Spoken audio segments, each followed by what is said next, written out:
Live cities की night bulletin दिन भर बिहार में आपका स्वागत है। मैं गरिमा भारती। सबसे पहले आज की सुर्खियों पर एक नजर। गांधी सेतु के पूर्वी लेन का हुआ उद्घाटन, गडकरी ने दिए बिहार को सौगात। उद्घाटन समारोह में बोले केंद्रीय मंत्री नितिन गडकरी, 2024 तक बिहार का रोड अमेरिका जैसा होगा। गांधी सेतु लोकार्पण पर तेजस्वी को निमंत्रण नहीं देने पर आरजेडी नाराज, साधा निशाना। जेडीयू ने आफाक अहमद और रविंद्र सिंह को बनाया एमएलसी प्रत्याशी। मुकेश सहनी को बीजेपी से एमएलसी सीट मांगने का हक नहीं, बोले मंत्री Ramsurat Rai. BPSC paper leak मामले में दिल्ली से 3 गिरफ्तार, पूछताछ जारी। बगहा में कार ने 7 को कुचला, 3 की मौत, 4 की हालत गंभीर। बक्सर में दामाद के मर्डर का वीडियो आया सामने, ससुर और साला गिरफ्तार। श्रावणी मेले की तैयारी में जुटा रेलवे, सुल्तानगंज स्टेशन का एडीआरएम ने किया निरीक्षण। और बिहार के कई जिलों में बारिश के आसार, मौसम विभाग ने दी चेतावनी। अब खबरें विस्तार से। केंद्रीय मंत्री नितिन गडकरी ने तिरहुत को मगध से जोड़ने वाले महात्मा गांधी सेतु के पूर्वी लेन का लोकार्पण कर दिया है। इस अवसर पर मुख्यमंत्री नीतीश कुमार समेत एनडीए के कई नेता मौजूद रहे। लोकार्पण के साथ ही वर्षों बाद एक बार फिर से गांधी सेतु के दोनों लेन से वाहनों का परिचालन शुरू हो गया। इसके साथ ही केंद्रीय मंत्री नितिन गडकरी और मुख्यमंत्री नीतीश कुमार संयुक्त रूप से 13,585 करोड़ की लागत से कुल 15 परियोजनाओं का उद्घाटन और शिलान्यास किए। आपको बता दें कि साल 2014 में गांधी सेतु की मरम्मति को लेकर राज्य और केंद्र सरकार के बीच सहमति बनी थी। दोनों लेन से वाहनों का परिचालन शुरू होने से उत्तर बिहार से राजधानी पटना आने वाले लोगों को बड़ी सहूलियत होगी। गांधी सेतु के पूर्वी लेन के उद्घाटन समारोह को संबोधित करते हुए केंद्रीय मंत्री नितिन गडकरी ने कहा कि मुझे खुशी है कि बिहार बदल रहा है।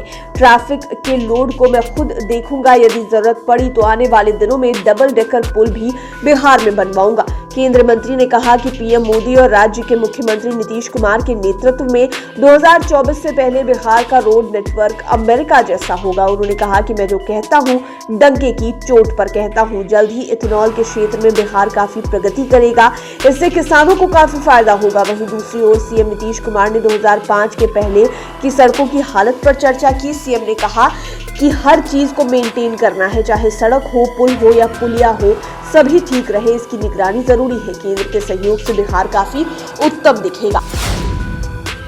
महात्मा गांधी सेतु पूर्वी लेन के लोकार्पण समारोह में नेता प्रतिपक्ष तेजस्वी यादव को आमंत्रित नहीं किया गया। इस पर आरजेडी ने तीखी प्रतिक्रिया दी है। आरजेडी विधायक मुकेश रोशन ने आक्रोश प्रकट करते हुए कहा कि इस योजना को कार्यान्वित कराने में नेता प्रतिपक्ष की भी महत्वपूर्ण भूमिका रही है, फिर भी उन्हें सामान्य विधायक की श्रेणी में बिना नाम लिखे रखा गया, जबकि पुल का एक बड़ा भाग उनके निर्वाचन क्षेत्र राघोपुर में पड़ता है। राजद नेता ने कहा कि लोकार्पण समारोह के लिए अखबारों में छपे विज्ञापन से भी तेजस्वी यादव का ही नाम नदारद रहा था। विज्ञापन में जब बिहार सरकार के मंत्रियों के नाम है तो स्थानीय विधायक और नेता प्रतिपक्ष के रूप में तेजस्वी का नाम क्यों नहीं।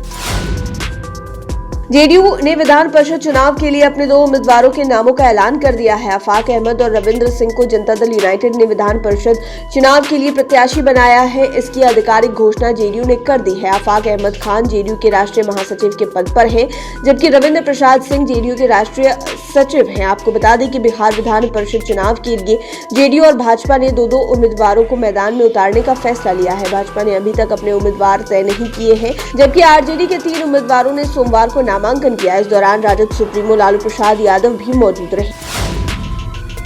बिहार सरकार के मंत्री रामसूरत राय ने कहा कि भारतीय जनता पार्टी के एमएलसी उम्मीदवारों की घोषणा बहुत जल्द होगी। सभी वर्ग और सभी जाति के लोगों का ख्याल रखकर ही पार्टी विधान परिषद के उम्मीदवारों की घोषणा करेगी। मुकेश सहनी के एमएलसी सीट की मांग करने पर उन्होंने कहा कि वो किस अधिकार से मांग कर रहे हैं। उन्हें भारतीय जनता पार्टी से कुछ भी मांगने का हक नहीं है, वो हमारी पार्टी के गठबंधन में भी नहीं है।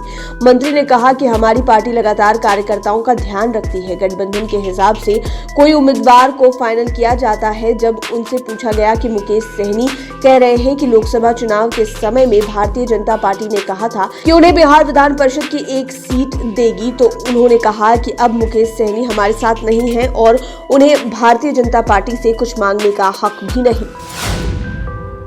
बिहार लोक सेवा आयोग ने 67वीं संयुक्त प्रारंभिक प्रतियोगिता परीक्षा के पेपर लीक मामले की जांच कर रही आर्थिक अपराध इकाई की टीम ने दिल्ली से 3 अपराधियों को गिरफ्तार किया है।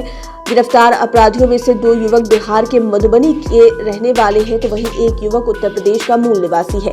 इन गिरफ्तारियों के बाद अब पेपर लीक मामले में कुल मिलाकर 14 गिरफ्तारियां हो चुकी है।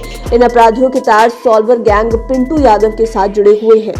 गिरफ्तार बिहार के 2 युवक महेश और प्रवीण परीक्षा में डमी परीक्षार्थियों के रूप में शामिल हुए थे, तो वहीं उत्तर प्रदेश का रहने वाला अभिषेक त्रिपाठी सॉल्वर का काम करता था। तीनों दिल्ली में ही रह रहे थे। बताया जा रहा है कि गिरफ्तार युवकों को परीक्षा देने के 1 घंटे पहले 11 बजे ही प्रश्न पत्र मिल गया था।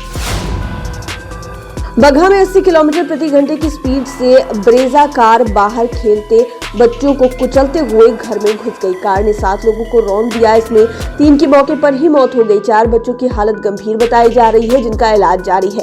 हादसे के बाद लोगों का गुस्सा फूटा है। ग्रामीणों ने पहले कार में तोड़फोड़ की, इसके बाद सड़क पर जाम लगा दिया। हादसा चौतरवा थाना के बहुअरवा गांव के पास हुआ है। अनियंत्रित ब्रेजा कार एक घर में घुस गई। इस हादसे में एक बुजुर्ग महिला और 2 बच्चों की मौत हो गई, जबकि 4 बच्चे गंभीर रूप से घायल हैं। घायल बच्चों को पुलिस की मदद से अनुमंडलीय अस्पताल लाया गया है, जहां शुरुआती इलाज के बाद उन्हें बेतिया रेफर कर दिया गया है। आपको बता दें कि आक्रोशित लोगों ने शव को पोस्टमार्टम के लिए ले जाने से रोक दिया है। पुलिस ब्रेजा कार के ड्राइवर और उसके मालिक के बारे में जानकारी जुटाने में लगी हुई है।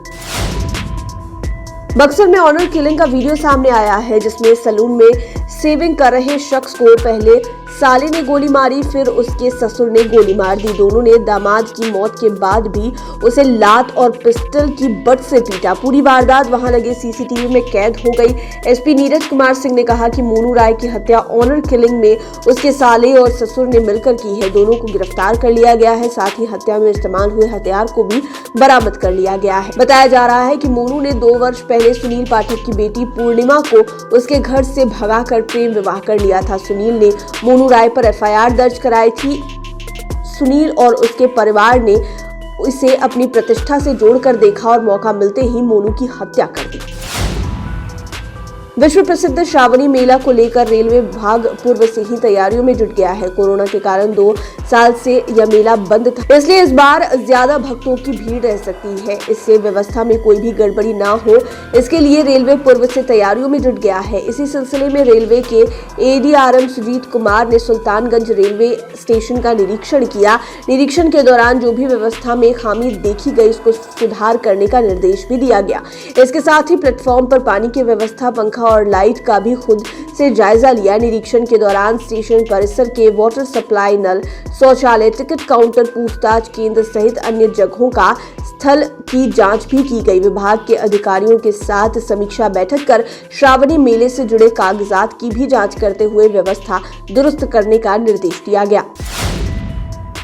राजधानी पटना सहित बिहार के अधिकांश भाग में पूर्वा की मजबूत स्थिति बने होने के कारण मौसम सामान्य बने रहने के आसार हैं। उत्तरी भाग के 10 जिलों में मेघ गर्जन के साथ झमाझम बारिश की संभावना है। मौसम विभाग केंद्र पटना के अनुसार चक्रवाती परिसंचरण का क्षेत्र पूर्वी उत्तर प्रदेश और उसके आसपास बना हुआ है। एक तरफ रेखा बिहार, पश्चिम बंगाल और सिक्किम से होकर गुजर रही है। इसके प्रभाव से अररिया, किशनगंज, पूर्णिया आदि जिलों में मेघ गर्जन के साथ भारी बारिश को लेकर अलर्ट जारी किया गया है। बिहार के 10 जिलों में पूर्वी और पश्चिमी चंपारण, मधुबनी, दरभंगा, अररिया, किशनगंज, सहरसा, मधेपुरा, पूर्णिया, कटिहार, भागलपुर जिलों में गरज के साथ बारिश के आसार हैं। लाइव सिटीज की नाइट बुलेटिन में फिलहाल इतना ही। खबरों की दुनिया में बने रहने के लिए हमारे चैनल को सब्सक्राइब करें। ये वीडियो फेसबुक पर देख रहे हैं तो पेज को लाइक करें, साथ ही साथ हमें ट्विटर पर जरूर फॉलो करें। धन्यवाद।